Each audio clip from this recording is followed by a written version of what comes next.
Crew Pros, your single source for high-quality, affordable home services. If you are remodeling, repairing, or replacing, Crew Pros are the professionals that can do the job no matter the size. If you are thinking of remodeling your kitchen or bath, needing a new HVAC system, plumbing repairs, flooring, or a complete roof replacement, call Crew Pros.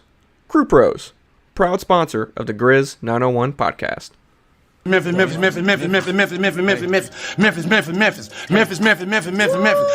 Memphis. Everywhere we go, it's Memphis. Memphis, Tennessee, the beautiful land in the world. And I'm thankful for this guy who tweeted and said I don't have that fire in my eyes no more. That game right there was for him. That's what I do. I prove people wrong each and every night, and that's for him right there. Hi, this is Tom Izzo at Michigan State, and you're listening to Grizz 901. What up, Grizz Nation, and welcome back to another episode of Grizz 901. I am your host, Daniel Greer, and our show, as always, is presented by Zach Jaworski State Farm, where they treat you like family. Nathan is here with us today again. We are midweek, our live stream. If you're here joining us, thank you so much. If you're here checking out the podcast, thank you as well on Apple, Spotify, wherever you can hear podcast. We are definitely there. But today we have a fun one.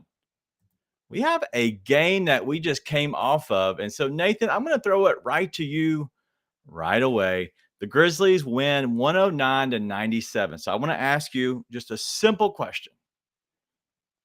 Are you ready for Grizzlies basketball yet? They're going to win the chip. They're winning the chip, baby. 2-0 to start the preseason.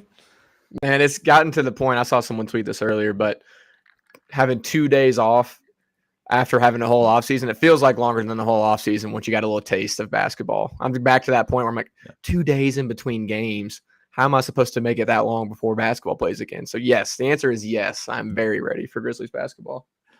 Yeah, it was my first chance. I didn't see the game live. I saw the fourth quarter live. I watched the fourth quarter. And so I missed pretty much everything good, right? Well, I went back and watched it. And then this morning, for whatever reason, I was up at 5. And so I was just setting up and I decided, you know what? I'm going to watch the rest of the game just in full detail again. And so I watched it and actually took real notes, had some good information and a lot of things that I think people will enjoy for the simple fact that what are you looking for? Like when you're watching the game, like what exactly is it? And so instead of watching preseason basketball, and I think Ryan alluded to this, I think it's the last episode. Yeah, we talked about it. Exactly what are you looking for when you're watching preseason basketball? Besides my dog whining in the back that I'll have to eventually let out. But I want to break down some things to look for. Okay, some nuggets. Some Nate's neat nuggets. None of those today, probably.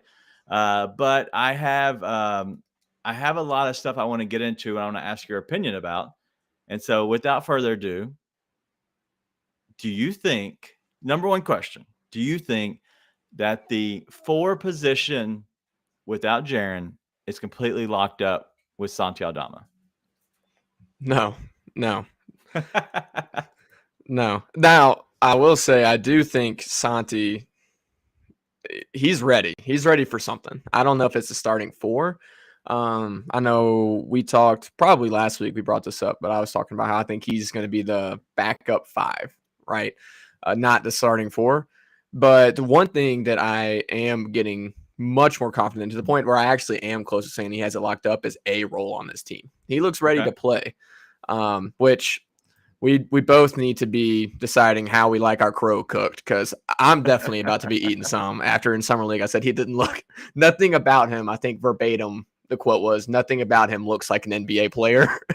Yeah, that's not holding up so well 2 months later. As far as the actual 4 spot, I don't know. It's because I like the switchability of Zaire and DB, but after that one game, because what you're talking about, what do you look for in the preseason?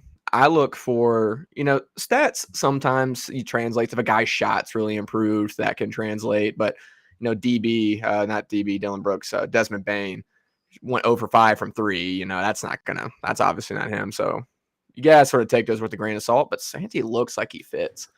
He looks like he is flowing within the team. He's rotating. He's sliding over. A lot of those times he caught those passes in the corner or on the wing. He was sliding over to the open spot looking for that pass. And the biggest thing, though, after the first preseason game, I was like, okay, he played really well. They're talking about him at the 4, but can he really switch the way they want to switch, right? Because outside of Ja and Steve-O, it's really positionless basketball, 2, 3, 4, right? And I was like, I don't know if he can keep up with those guards, but he was holding his own. He was rotating really well. He was doing really good, playing some help defense. There was one where Wagner shot right over him and nailed a 3, and I was like, wow, he can't leave him with that much room. But I went back and watched it again. He was actually sliding over to help on a guy cutting, came back and had pretty good contest on that, right? And so I could see it. Locked up? No, I would not say it's locked up, but I could definitely see it. You know what? I'm going to stand on that hill. I think the 4 position, I think it's locked up for starting, and I thought it was going to be Zaire. I really did. And this might be an overreaction, but what I saw out of Santi is simply that he can knock down some shots if needed. Okay. This doesn't mean that he's running with the starters the entire game. You figure out, how is he playing? How is Zaire playing? Do you have someone else that stepped up? Did David Roddy play 5 minutes and show you that I can play down the stretch of the game and actually fill in that role? You never know, right? I know. Listen, I'm not going to let you talk about David Roddy because he didn't play much. So we're not going to talk about him yet. But that could happen. That literally could happen for the simple fact that somebody could get hot and just be inserted into the closing lineup. Okay. So let's talk about the very beginning starters. I think that Santi is the guy. He gives you spacing. He gives you size. He gives you height. He gives you rim blocking. I think that you can easily have Santi there, because what happens then, whenever Jaren comes back, it's the same type of lineup. You already have your set where you're switching and the type of defense you're playing, because he's playing the same role as Jaren, right? He's the rim defender. And so I think that position, I think it's going to be locked up by Santi, and I never would have thought I would have ever have said that. If you're asking me if I'm leaning towards it, yeah, I actually am after that second game. But do I think it's hill? I'm not on a hill. No. There's one thing that I do agree with Ryan on, which is not much when he starts getting on those tangents, is you can't take that much from preseason this early. I was going to get on here. I'm kind of sad we weren't able to get on here before, because when he was saying Ja would play like a quarter, I'm like, dude, Ja's going to play a lot more than a quarter of preseason basketball. And I do think there are things you can take from preseason, but it's the first crack at it. If he does it again, then yeah, I'd say he has it locked up, because it's what they want to do, right? When they say that's their first crack at the starting rotation, that means this is what we want to do with our lineup. And so I think it says a lot. And so do I think it's his to lose? Yes. Do I think it's completely locked up? No, I think they're going to toy with some other lineups, and if something really pops to them, they'll roll with whatever's best. But if nothing really stands out, they're going to roll with that starting lineup. So that's not a hill, but I'm not ready to get on a hill. We're in the second game of preseason, and to be honest, we talked about before, I have an affliction. I was not as locked into that game as I will be probably for the next few going on. I'm on the hill. I'm putting my flag in it. All right, so I'm excited about Santi. I think he does so many good things, for the simple fact that it looks like he's slowing down a little bit. I think he's finally like seeing himself kind of in the role, confidence. And let's get into the first quote that I actually have for this. And this was after the game. And it was Taylor on Santi. And he said, he's shooting with confidence. That's the word we've been talking a lot about with him. And that's simply that. And that's what you heard Brevin talk about, was confidence. It's all about confidence with a young player. If you can figure out how to find your role and be the best at that role, no matter what role it is, that's really the best version that you can be for that team. And if the role changes throughout the year because you do better, then so be it. But at that point, if you're asked to play a certain position, do certain things, then that's the perfect thing. Dude, I'm amped about him. That's a hill I'll stand on. Is I'm amped about Santi. I could not have been more wrong in summer league, and I'm super happy about it because he looks awesome. He's not that player though. Like in the summer league, they had him as a go-to player. He's not a go-to player. He's a kick it out, bury a three, maybe get some rebounds, maybe adjust some shots, like do the little things, but doesn't have a big role. He's going to shoot 4 or 5 times a game. If he goes 3 of 5, 2 of those being a three, one of those being in the lane, great. Like that's really what you have to have from him. So let's move on to the next few things. Mm-hmm. And Black Lives Matter also put this in the chat that he was talking about how Taylor Jenkins, he subbed out Desmond Bain first.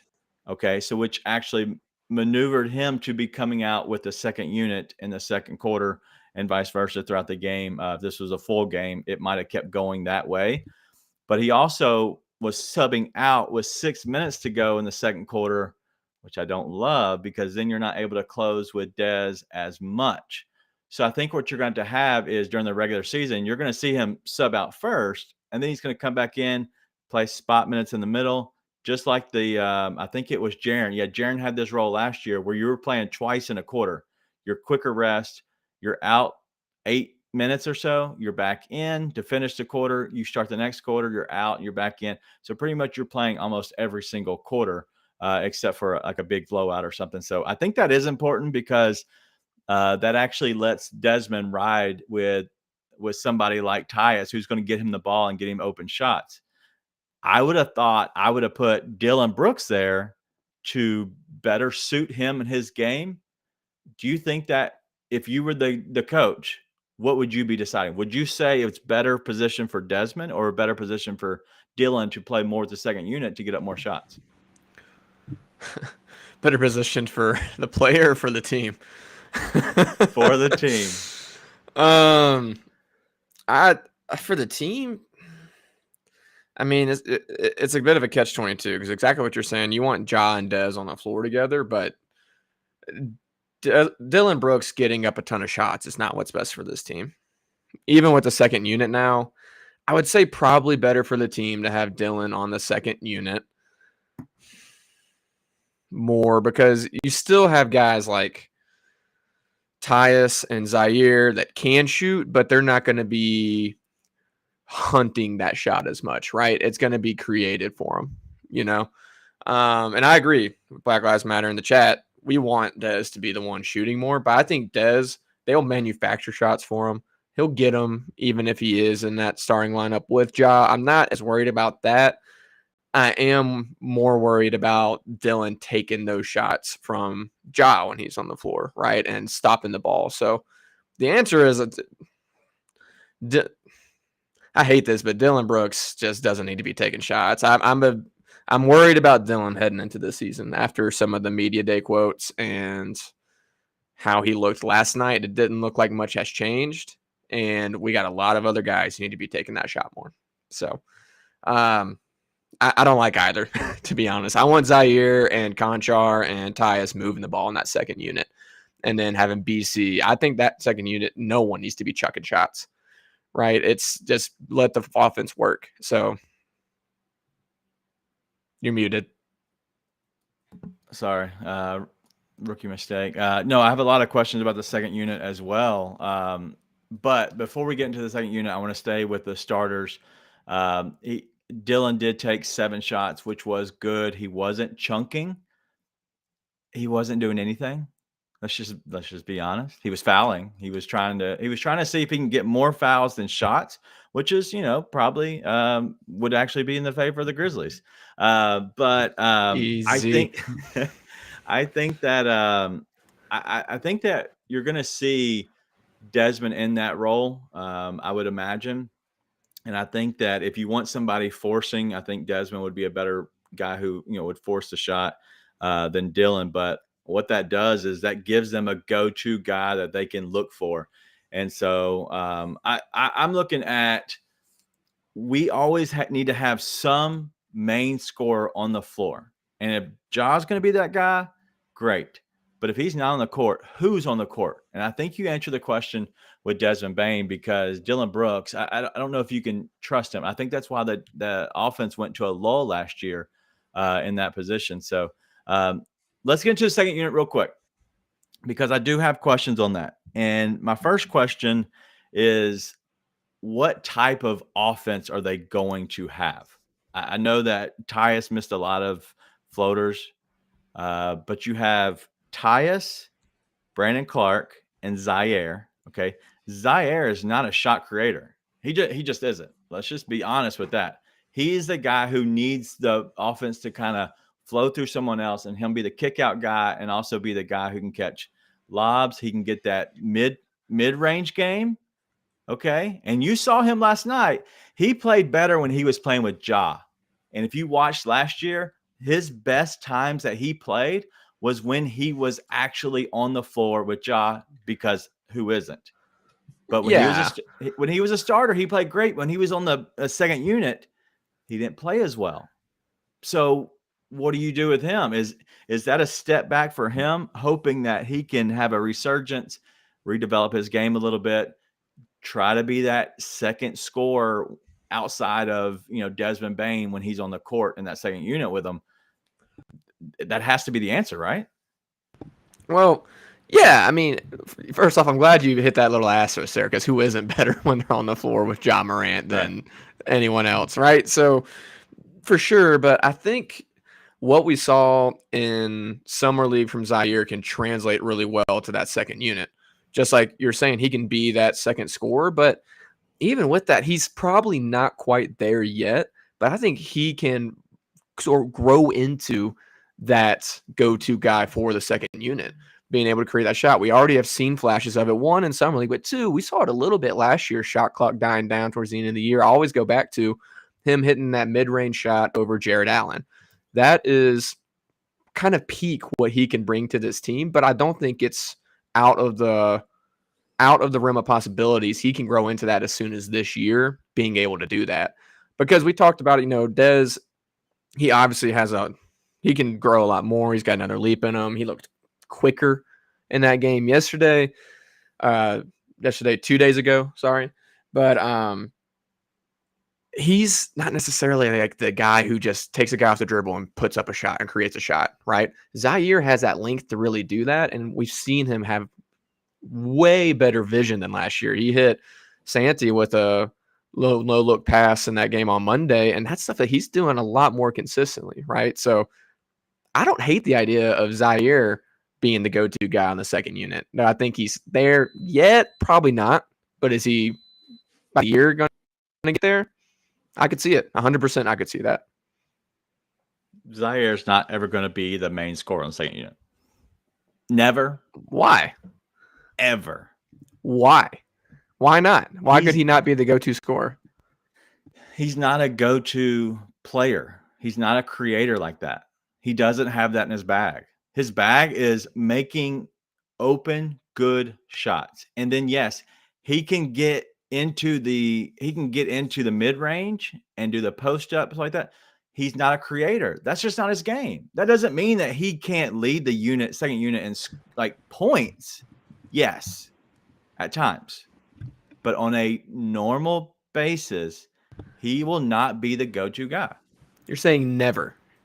Zaire will never be able to be the go-to guy. He's not a go-to scorer. He's not. I'm just going to be honest. That's absurd. That's absurd to me. Listen, we've already seen him be able to create, Daniel. Where? What is he doing to create? We already saw it in Summer League. He used his size to create shots over defenders. Those dudes aren't even in the league right now. Those guys who we're playing against, they're not even in the league. We're saying, can he possibly do it? Can he have the ability to do it? The answer is yes, because we've seen it. We have seen it. And it absolutely could happen. Santi was the leading scorer. No. If we're talking about is he ready to do it right now? I just said I don't think he's ready to do it right now. I never said you said that. I'm saying I don't think he's that type of player. And if you're saying never, I think that's absurd. If he develops, by all means. But he will, I don't think he is a shot creator. That is, I think you're wrong. That's off the dribble. Well, no, I don't think he is a shot creator. I think he could be that shot creator. Absolutely. But I think he is right now. No, like I said, I don't think he can start out as the go-to guy. But if you're saying never, I think that is ridiculous. Yeah, I don't. Obviously, never's forever. Like never is like what, a 15-year career. Maybe I'm he saying becomes I don't think that it's in unlikely. 8-10 years. I don't think it's likely at all. If we want to stand on those sides where maybe it happens, right? Maybe it doesn't happen. Those are fine. I'm saying not likely, and you saying likely. Okay, and that's fine. We'll stay out of the two extremes and go to the middle because obviously I love Z.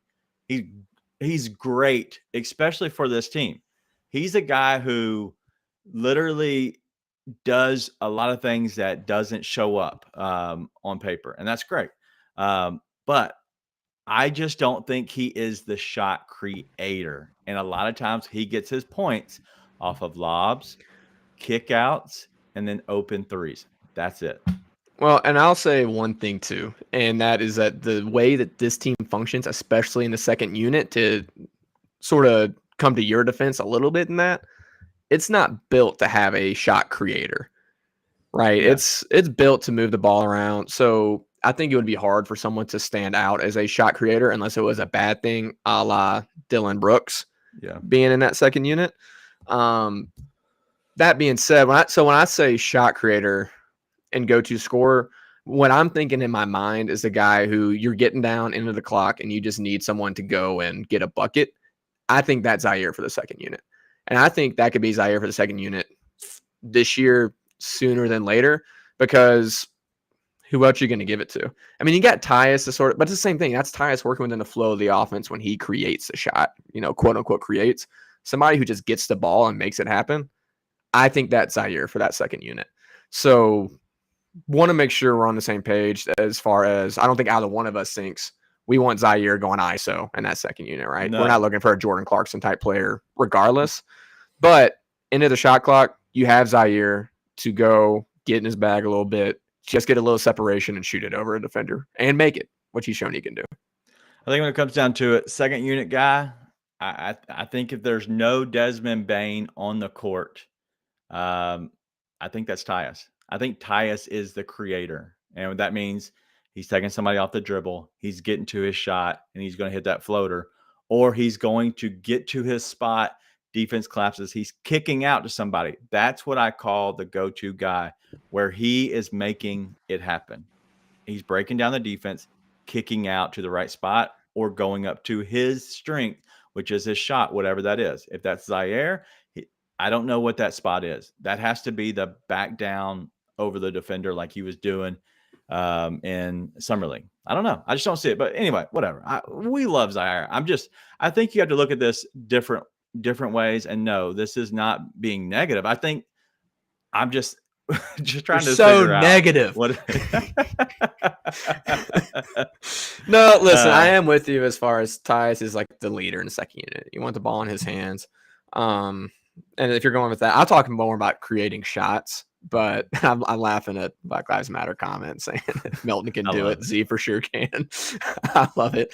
But Melton wasn't a creator either. Last thing, and I think we need to move on because yes, we're on the same page largely what we think this team needs to look like in the second unit. I do think Zaire has the potential to have the ball in his hands and create for his teammates. And I don't think that's what you want him doing this year.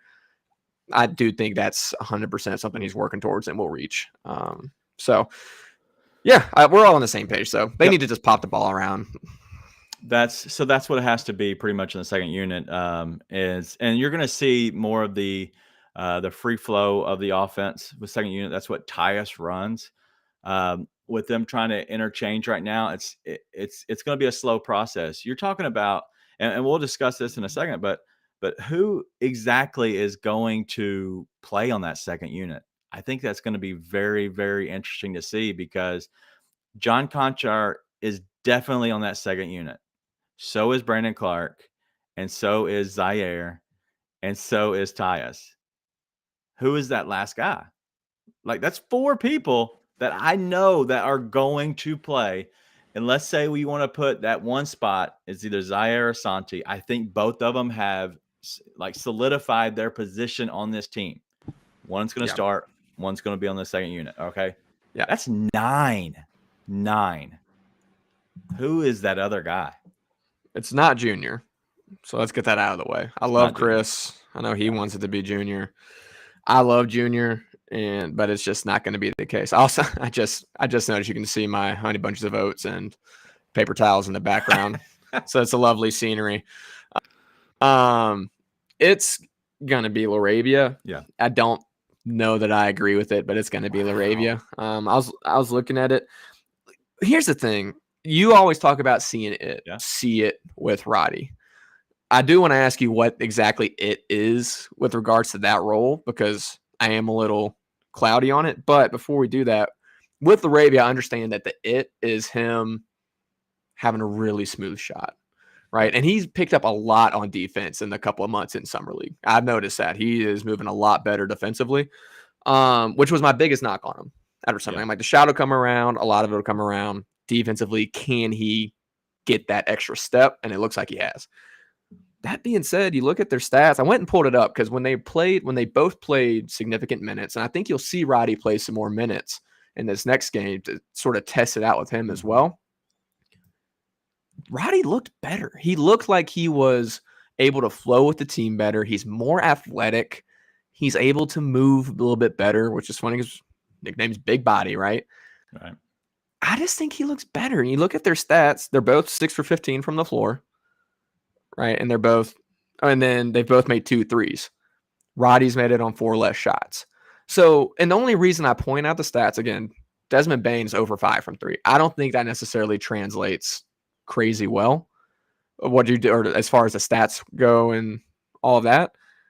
But just because Laravia's shot looks better doesn't mean it's always going to be going in. It looks super smooth, but is he going to actually hit it? Because if not, I think Roddy does everything else better. I think he rebounds better. I think he defends better. I think he's more athletic. So, but it does say a lot that they put Laravia in that first crack. Same things it says a lot they put Aldama in at that first crack. But I'm being honest, I just think Roddy looks better. And when we talk about it, I think he just has that bulldog in him, dude. That is the it for me. He has that bulldog in him. He went under and up with the hammer on that dunk in that last game. I was like, dude, you already had Conchar hitting the catch and shoot Kobe shot, and then you get Roddy hitting the Kobe under the basket dunk. I love Roddy, man. I do. I know I'm biased. Yes, you are. But I do think he looks better. I think he looks like he fits better when they both played. So, but if I had to guess, it's Laravia. They're going to go with Laravia. Well, when Jaren gets back, I think that's Santi's position. Personally, I think it's going to be tough for both Jake and Roddy to really find time. I think you will see a lot of mixing and mingling in the very beginning while Jaren's out. I think you're going to see them go with the different matchup, because if you go, let's say you do go Jake, you are so small, and not by height. I'm talking about just big burly guy. You have nobody in the middle. You have Brandon Clark, who is not the biggest defender, right? And so I do think that it could use some beef to it, and I think that would be a Roddy. Jake, I think, could run sometime. I think he needs what Zaire had last year. I think he needs Ja Morant, because what that does is it allows him to do less. When you have Ja, you don't do as much. You go to your spot and you're there because he'll kick out to you. And then if you need to create a tiny bit, you can. You don't really have to do much. You're mainly playing defense and you're hitting the open shots. On the second unit, you're asked to do a little bit more because it's more free flow, right? And you can be a little bit more creative. And so I'm curious how that goes, but I do think it's going to be a mix and mingle. I think you're going to see somebody like, Roddy get more time for sure. But just kind of looking at the rest of the bench, Xavier Tillman, I don't know if there's a spot for this team going forward. I think that you're getting more out of Roddy than you will Xavier Tillman. Yep, I think Tillman is going to be sort of the same thing he was last year. Spot minutes, emergency guy, great team guy. We love Tillman, right? We love X. Just one of those things where everybody else fits this team better than he does right now. So I'm with you on that. Yep. And so I wouldn't doubt if like a guy like Killian Tilly, I think he's great. He's just been too injured. He might be released. Who knows? There's a lot that could happen, right? So let's get off the end of the bench and let's go to defensive side of things. And there's some important things that I want to kind of point to, and then I want to get to all the stuff to kind of look for. And this is a lot of this. This is what we're looking for as well. Like you're looking for, who's playing and who's not. What lineups is he throwing out? But I think it's yes, 2 quotes about defense first. All right, so these are Taylor Jenkins. We switched a lot tonight, challenging our bigs to be in one-on-one situations. So what to look for, one, they're not playing like they normally probably would, right? They're probably making sure that, hey, don't help as much on some of the things. We want to see our bigs actually go one-on-one and see how that is. Does that help us on defense? Does that hurt us? So that's something to look for as well. They're trying out things. But if it's Steven Adams on somebody else, don't help. Let him go one-on-one and let's see what happens. That might be a way that they actually go through it because honestly, sometimes when you get to run it around, you get a little crazy and then you lose your man. And that happened so much last year. And that didn't happen as much Monday night. So I think that's something important. And another thing real quick on he's talking about defense again is we're charting how many times we just get blown by. It's a big focal point of ours. So we're not put in rotations constantly. Same concept. They're trying out things, right? Letting the bigs go one-on-one. Well, this time they're saying, stay on your defender and don't get blown by. And that way, we're not having to rush, find somebody. They did 3 or 4 passes, and we've lost a guy because we're switching so much. So anything you saw with the defense last night or Monday night? Well, one thing I think to remember is that T. Jenks is a big Budenholzer guy, and they switch 1 through 5 over there, and it's their big philosophy in Milwaukee. So it's not surprising they want to do that. I will say the defense did look good. I thought it looked good against the Magic. It's also against the Magic, who are a dumpster fire of a team. I mean, it's a bunch of super talented guys playing pickup basketball. Let me give them a little bit of love real quick. One, they haven't had as much practice as others. Okay. They had to evacuate due to the hurricane. Okay. This is their first game. Okay. This is our second. I'm not saying that they're good. I want to make sure we take a step back and say, hey, okay, they aren't great, but this was pretty much like I think their 4th practice at 4 practices, and this is their first game. So who knows? But yes, continue on. I just want to make sure I get a caveat because they do need some love in that area. Yeah, for sure. Well, the people of Orlando do. I'm not so sure about the Magic. We'll see. There's nowhere to go but up from them. I'll give you that. But the same concept applies as far as related to the Grizzlies. Obviously, I do. My boss actually lives in Orlando, so we genuinely do want to send our thoughts and prayers to the people in Orlando. I just don't necessarily know that it's going to make the Magic any better, that they would have had a few more days of practice. So the same concept applies, though, for Memphis. It was not like they were going up against some well-oiled machine like the Golden State Warriors, right? So it's too hard to take anything out of it. I do think that the bigs held their own, which I think is important to point out. I don't think the Magic knew how to try and push that advantage when those switches were happening. But I thought that when guards were taking on bigs, they did a pretty good job of staying with them, staying connected, and knowing the biggest part that I thought does translate, knowing where the rest of the guys were on the floor, knowing where their help was going to be, knowing where they could push guys, where they should step out, where they should give a little bit of space. So I do think that will translate really well. Ja Morant locking in on the defensive ends, at night in, night out. Don't know if you're going to expect that, but I think that's going to be important. I think it's something he is really going to make a point of emphasis for himself this season. He's a big chip on his shoulder guy, and one of the biggest knocks on him is he can't defend. Ja looking for a reason, right? Yeah. And I think that's going to be one of his reasons this year. And I think that's going to be real. So definitely a couple of things that were real. I do want to say I do want to see them do it against a little bit better competition to be tested a little bit more to see how well they're able to connect on the defensive end doing all that. Yeah. Well, let's get off the team that does play Bowl, and let's get on to the team that has Ja Morant and Taylor Jenkins on Ja and his defenses. Him becoming the best two-way player he can be is only going to help the Grizzlies become the best version of ourselves. I love that he is attacking that side of the floor. Now, the challenge is to do it every single night on and off the ball. So, obviously, Taylor Jenkins is talking about it and his post-game presser about Ja Morant's defense. Ja looked locked in, and a lot of defense, a lot of gameplay is all about Ja and how much that he wants to give effort and be the person who makes things go. I think it's very important for Ja to give a little bit of help. If you watch the Lakers game the other night, that was the most lackadaisical defense I've ever seen in my life. Like the I know opposite. the exact play in your head right now. Russell Westbrook, yes. I just don't get it. Not going to get off on a soapbox. I just don't get it. People that don't try don't care. But Ja looks like he cares. Looks like he's trying on that end. And if he is going to put in the effort, everybody else is too.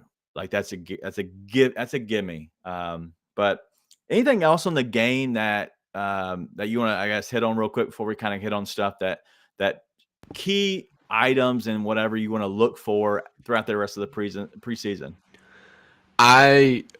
After just 2 preseason games, and again, this is not taken into stats, what they've actually hit or not hit, more so just the eye test, they do not look like a team that's going to take a step back this year. There might be other teams that are going to take a step forward, but I know there was some concern about them falling down to like 6 seed, borderline play-in. I think 4 seed, 5 seed at the worst. Everybody can shoot, dude. Yeah. Everybody can shoot. Steven Adams is going to hit a 3 this year. We're going to be like across the board. Everybody can shoot. I mean, that was the thing that stood out because, and this is the last thing that I kind of want to hit on from that game specifically, what I took from it. But it reminded me of when we were playing at the Warriors or playing against the Warriors. Not we, the team. Bad Nate.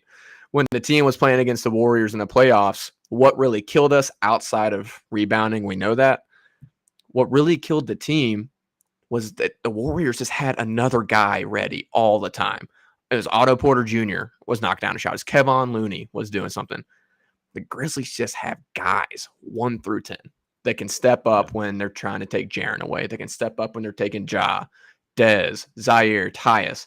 There's going to be another guy on the floor that can step up. That's going to be huge for them. It's huge for them in the playoffs.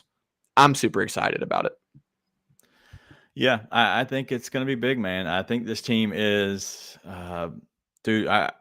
I want to make, I guess, the comment on, the team in general before we hit on our preseason stuff. And I meant to talk about this earlier, but when I look at teams, and we go through this on, the Leeds Podcast Network. We have our podcast, Free Basketball, that we do. That is a all NBA show. We just did our rankings 30 to 14 or 15. I think we did 30. I don't know, whatever. We went all the way close to 15, halfway through, whatever. I don't know if we included 15 or not. But I was kind of just sitting there thinking after we got off the podcast, and there's a lot of teams that look good on paper.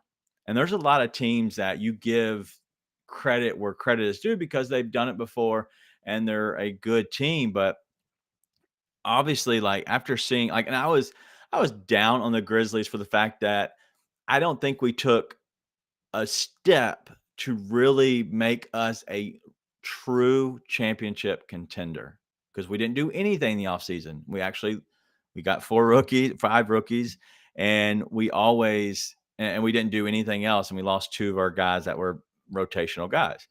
And so I was down, and I know this is preseason, and I know it's all about overreactions. I think that this team is built on chemistry, and I compare this to the Atlanta Braves. And if you're a baseball guy, and if you hate the Braves, that's fine. I'm a Braves fan, and they won the World Series last year, and a lot of it was due to team chemistry. It wasn't because they had the best players. It was due to team chemistry that made them all rise to a different level because they liked each other. They played well with each other. And they're kind of doing the same thing again this year, which is weird. But it's been a lot of fun for me. But I compare that to the Grizzlies as well. I think that they love and enjoy each other so much that they are willing to do whatever it takes to win. And I think that can never be overlooked. And this team, on paper, they're okay. On paper, I would say this is probably a top 10 team, maybe. More than likely, I would probably say 11 to 15 if I had to say on paper. But because we know John Morant is getting better and because we know this team is young, I think it goes to say that what Kleiman is doing, what Taylor's doing, I think it goes to say that this team is built on chemistry. Like, they have guys. The reason we're going to be so good in preseason is because our 11 to 15 can kick other dudes' butts when they're in the game. There's nobody that compares to us 11 through 15 as we are. This team is so deep, and it makes everybody else better because if you are not good, you're going to fall to the 12th to the 13th spot. Then you're not playing. And that guy who was 15th is now the 10th guy. I think that's the biggest thing about this team. All right, let's get into our preseason things and what to look for. Before I do, I want to ask you a trivia question. Are you ready? Sure. The Grizzlies played the Orlando Magic Monday. Okay, Trebek. Who was the leading rebounder for the game?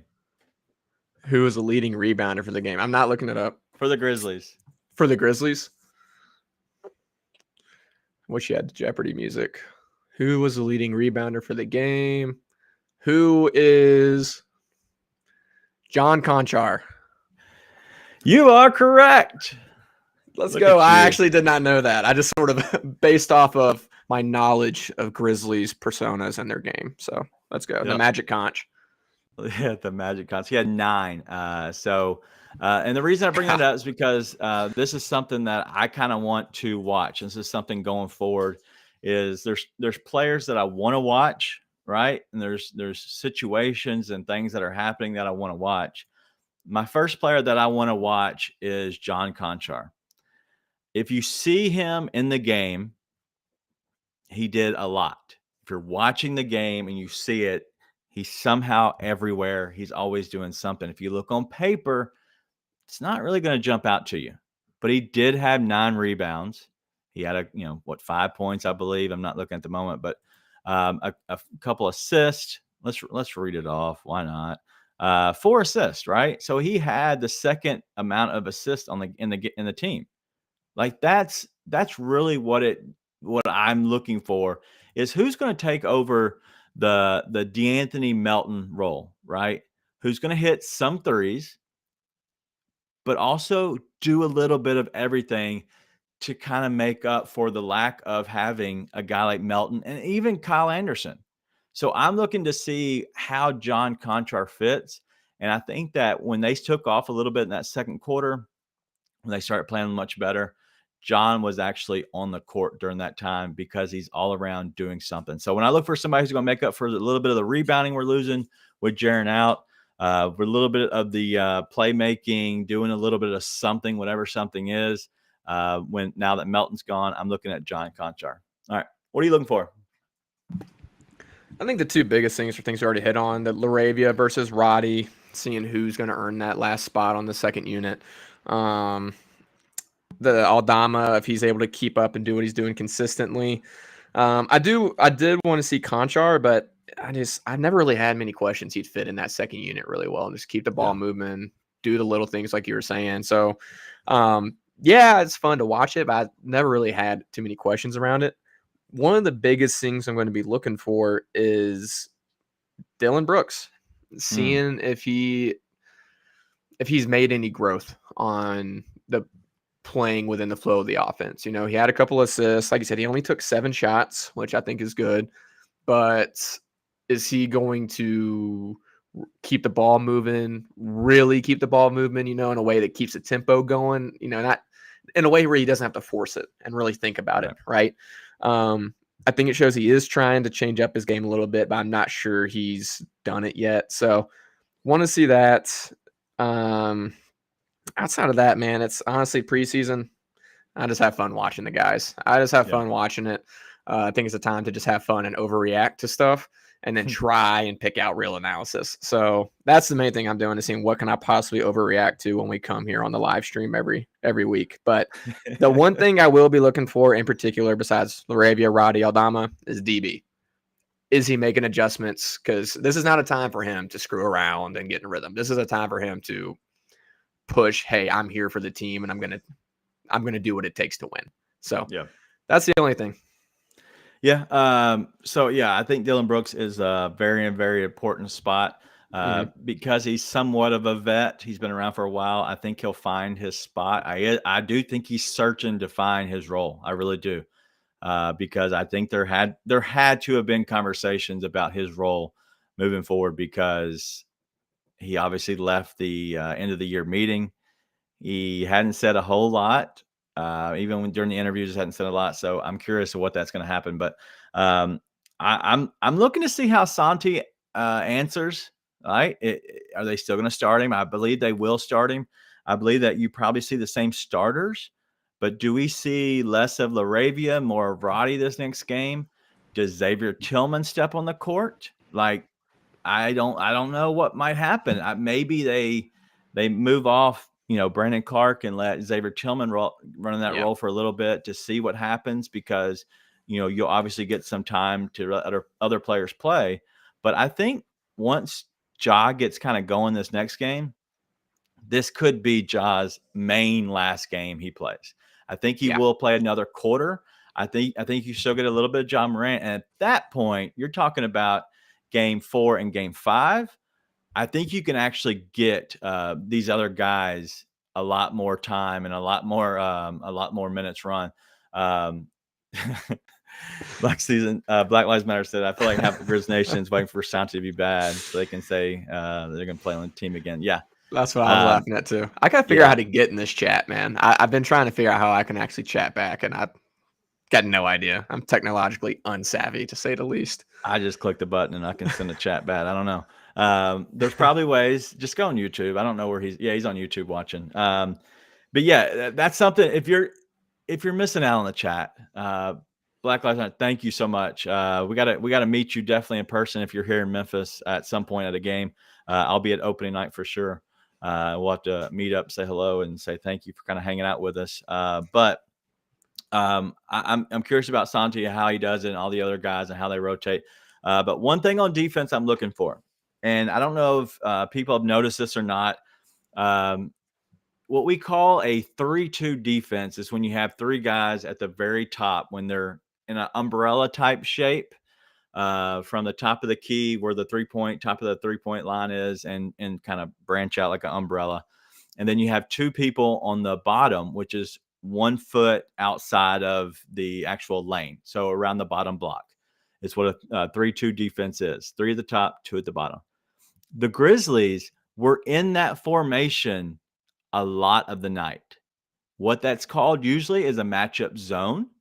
What that allows you to do is, when you have a guy in your area, you're matched up against him, no matter who it is. Usually when you come down the court, you just stay on your guy. And then once the motion starts happening, if Brandon Clark's at the top of the key in the middle and Ja's over here and somebody goes to pick, you just switch. You're guarding that zone while guarding that man. So it's, so you're zoned up while you're playing man as well. They did that majority of the time because that allowed somebody big to be at the top, slide down to help the middle. That's what Clark did a lot, is he slid down into the paint to kind of help adjust shots when people got to the front of the rim. But that's something to watch, is I think that they are starting to run a similar defense to the 3-2 defense. And I'm not sure if it was just by chance they did that the whole night, or if that legit is a type of switching defense they're going to run. I'm not nearly as locked into preseason as you are. That's what I'm figuring out. Like I said, 5 a.m. I was watching And I got my notes. I'm like, they're in a 3-2. They're still in a 3-2. Why are Dude. we in a 3-2 defense? I had the Grizzlies on the TV. I had the Monday Night Football on the computer or my phone, and I was doing emails over to the side / maybe some editing. I'm just not nearly that locked in. Sure. Sure. Agreed. All right, that's all we got. Let's go ahead and get out of here. Anything else that you have or anything you're looking forward to for the next game, which is against the Heat? It's another home game. It's Friday night, the 7th at 7 o'clock. It will be on NBA TV. I would imagine we still have it on the Bally Sports. It's always disappointing when we don't. We did. We had our guys back. Pete, Brevin, always amazing. The Ram Jam. The Ram Slam, right? Ram Slam. Whatever. Beautiful. All right. Anything else you have? Nah. John Morant got a him tattoo on his hand. He's going to prove it this year. Yeah. Excited for basketball, man. Just glad to have it back. Yeah. I have so much to talk about just by watching that game. And a lot of the midweek show is probably going to be just reacting. And it could be a lot of everything just reacting. But if you have a chance, hop on the chat. We go every Wednesday or Thursday at 11, depending on our schedule. We lead right up into the Grind City Media, the Chris Vernon Show.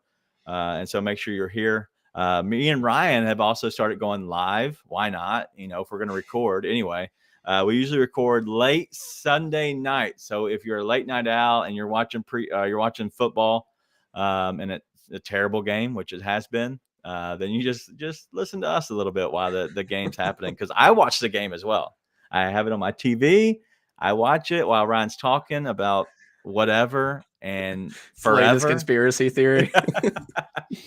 As he's going on his 10-minute rant, I've watched almost a quarter of football, and then I try to remember what in the world he just said. But no, just thank you for hanging out with us, and thank you for joining us. Opening night is coming up very soon.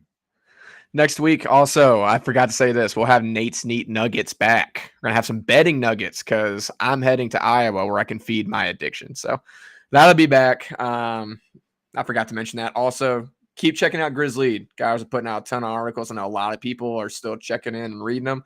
Basketball ramping up, but we got a lot of good stuff coming out. Should have another one out today as long as I can get the photo edited. Again, technologically unsavvy. So keep checking all that out. Grizz Lead is leading by example. We are, I think, the top five on most clicked on articles right now. All Grizz Lead articles, none featured. None featured. That's a bit of a sore wound. I've got plenty of that going on right now, but I know you thought you were clever. Grizz Lead, leading by example. This is why we're never going to make any money, man. Never. All right. That's all we have. I forgot our sponsor. Make sure you go, if you don't have insurance, if you need insurance, if you want better insurance, if you need somebody you can trust, the guy I trust, Zach Jaworski, State Farm.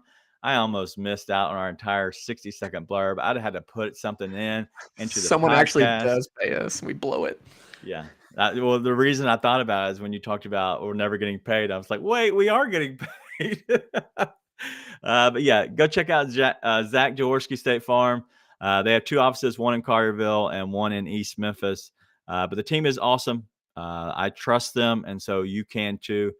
So if you feel like you need just kind of, any kind of an update, or maybe you haven't checked your insurance in forever and you just keep paying it because it's auto draft, maybe you need to check out exactly how much you're paying and give Zach a call over there. Tell him the Grizz 901 team sent you. But call Zach Jaworski State Farm, 901-459-4227. You can check them out on the web at ZachInsuresMemphis.com. And that's ZACH, InsuresMemphis.com. That's all we got. If you got nothing, I got nothing. Let's have a great rest of the week. Be nice and tell your friends.